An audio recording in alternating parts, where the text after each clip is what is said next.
Hey guys, welcome back to Tiny Whoop Lounge right here at Tiny Whoop headquarters in Loveland, Colorado. I'm here to do a review on the Inductrix FPV Plus.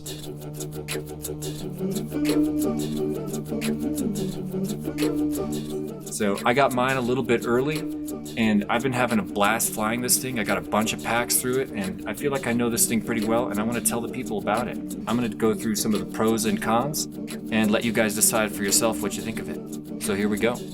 I'm going to start by talking about the flight controller. It's got 3 flight modes. The first is altitude hold mode, which is where it'll come up and use an onboard barometer to try to maintain altitude. Sometimes it'll drift a couple inches, sometimes it'll drift a couple feet, but the bottom line is eliminating the throttle control learning curve from beginner microflight is going to help a ton of people learn to fly a lot faster. The second flight mode is angle mode. This aircraft has a slower angle mode. That means whereas the Tiny Whoop Racer will snap to a position and snap back, this one will be a little more sluggish and drifty. This is going to make for a smoother flight and it'll be an easier angle mode for beginning pilots, but probably inferior for high speed, high agility racing situations, which is what I find myself in most of all. The final flight mode on this flight controller is Acro, which is also known as manual mode. It's strange that the Acro mode on this flight controller is pretty different than every other Acro mode that I've ever come across.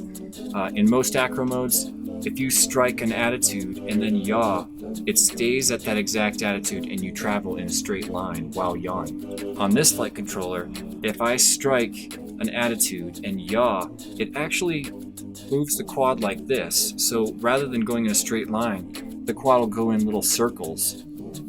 This is a totally new flight mode that I do not consider Acro mode, and because of that, I don't recommend this as a training device for people trying to learn Acro. There will be parts of flight that you have to completely relearn later when you enter what I consider to be a true Acro mode. In addition to that, this thing is awesome in Acro mode when you're flying in a straight line. It's got a very high top speed, but when you're at that top speed, you've got to be very careful with your inputs, and anything dramatic will result in a swash out or a little glitch or a kick.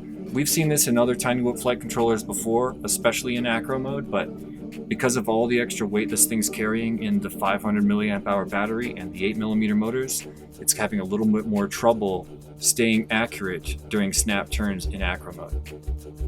Finally, meow mode. This is one of the features I was most excited about with this flight controller. It flips itself over when it's upside down. So if you land this thing upside down, it'll actually pitch forward and flip itself over. This is going to save a lot of quads.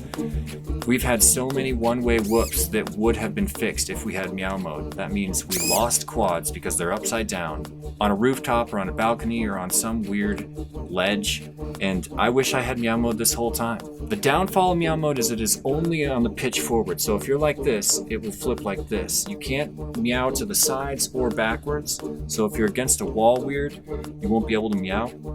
And the other important thing to say about meow mode is that it does not work on a 6mm build.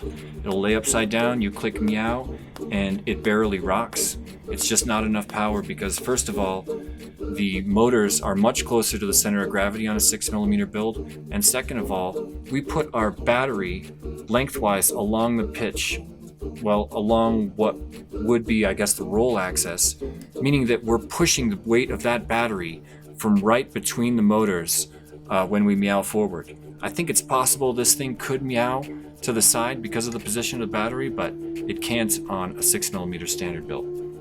So next, let's talk about the camera. The camera's pretty awesome. It is the smallest, lightest camera I've ever seen, weighing in at about 2.7 grams.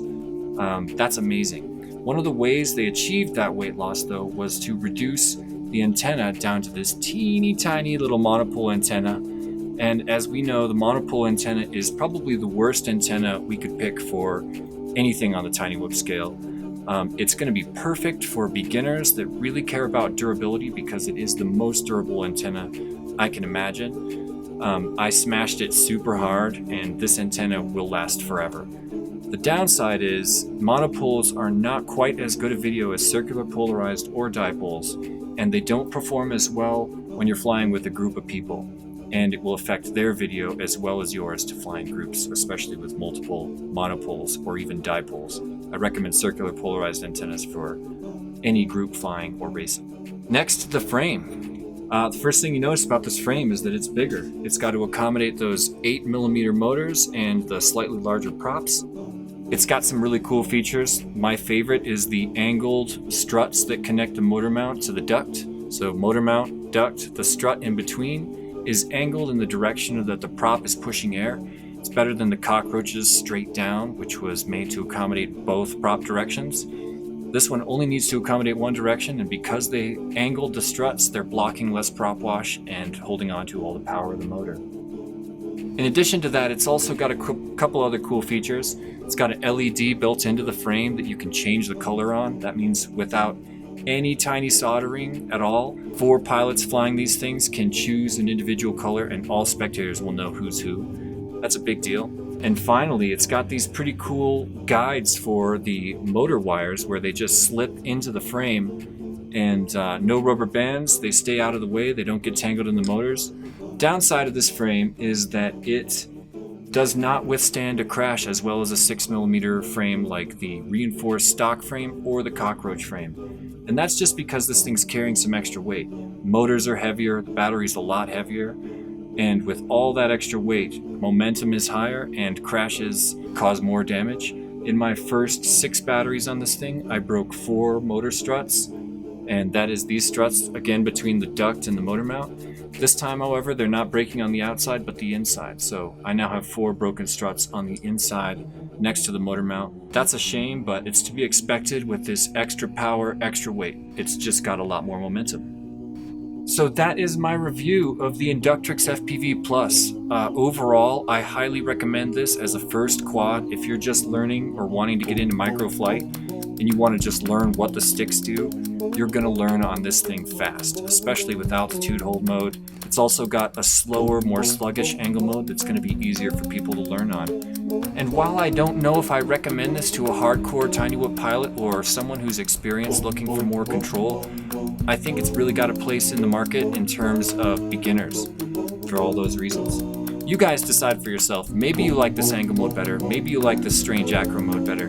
I leave it up to you guys. Are you excited? Are you disappointed? Let me know in the comments. Please subscribe. And if you guys want more reviews, let me know. I don't usually do these, but this one felt important. So I'll see you guys in the Facebook group, and whoop on.